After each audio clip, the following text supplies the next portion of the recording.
Salam olsun hər kəsə. Bu gün sizinlə belə bir maraqlı misalın həll qaydasına baxacağıq. Deməli, burada deyir ki, 15-də 2 üstəgəl 35-də 2 üstəgəl 60-da 2 üstəgəl 99-da 2. Yəni, belə tipli misalları həll edəndə bəzi şagirdlər məxrəcləri orta məxrəcə gətirməyə çalışırlar və adi kəsirlərin toplanması qaydasından belə deyək. Yəni, həll etməyə çalışırlar. Amma belə misallarda yəni məqsəd bu deyil ki, sən bunu orta məxrəcə gətirəsən.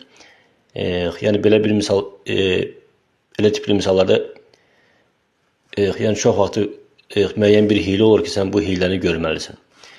Və bizim misalımızdakı hiylə də bundan ibarətdir ki, burada məxrəclərə fikir verəcək. Məxrəclər 15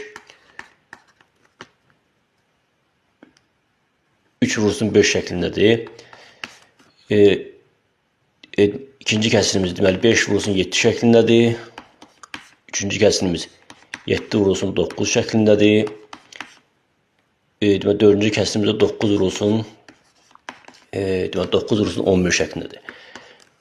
Burada məxrəclərə fikir verəndə baxırıq ki, 3, 5, 7, 9, 11, yəni bunlar necə ədədlərdir? Ardıcıl tək ədədlərdir və hər bir kəsirdə olan, hər bir kəsirin məxrəcində olan daha doğrusu ədədlərin fərqi 2-yə bərabərdir. Buradan 5-dən 3 çıxanda 2 qalır, 7-dən 5 çıxanda 2 qalır, 9-dan 7 çıxanda 2 qalır, 11-dən 9 çıxanda 2 qalır və həmin bu 2 surətdəki 2-yə bərabərdir.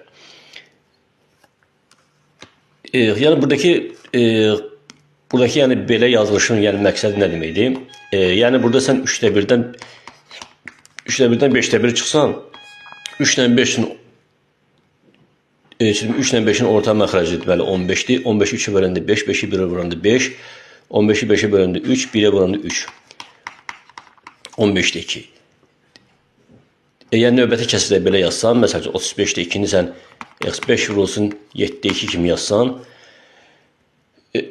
bunu məsəl üçün 5-də 1 çıxılsın 7-də 1 kimi yazsan, 5 ilə 7 üçün orta məxrəc eləyir deməli 35, 35-i 5-ə bölündə 7, 7-ni 1-ə bölündə 7, 35-i 7-ə bölündə 5, 5-i 1-ə bölündə 5.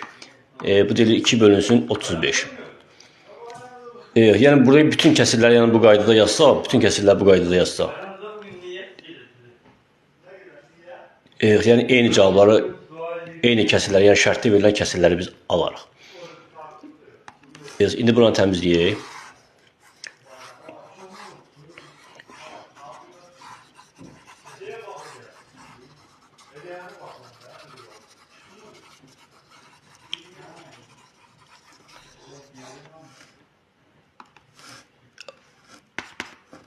İndi bu kəsirləri aşağıda göstərdiyim qaydada yazaq. 3-də 1 çıxılsın 5-də 1. Üstəgəl 5-də 1 çıxılsın 7-də 1. Üstəgəl 7-də 1 çıxılsın 9-da 1. Üstəgəl 9-da 1 çıxılsın neçə? 11-də 1. Burada fikir versə görək ki, mənfi 5-də 1, müsbət 5-də 1. Bunlar sıfıra çevrilir. Mənfi 7-də 1, müsbət 7-də 1. Bunlar da sıfıra çevrilir. Mənfi 9-da 1, müsbət 9-da 1. Bunlar da sıfıra çevrilir. Və yerdə nəhayətdə qaldı necə? Birinci kəsir və sonuncu kəsir. Yəni 3-də 1 çıxılsın 11-də 1. 3-də 1-dən 11-də 1 çıxmaq üçün 3 ilə 11 üçün orta məxrəc eləyir 33. 33-ü birinci kəsirin məxrəcə bölürük 11. 11-ə 1-ə böləndə 11. 33-ü 11-ə böləndə 3. 33-də 8. Deməli, misalımızın cavabı 33-də 8 olur.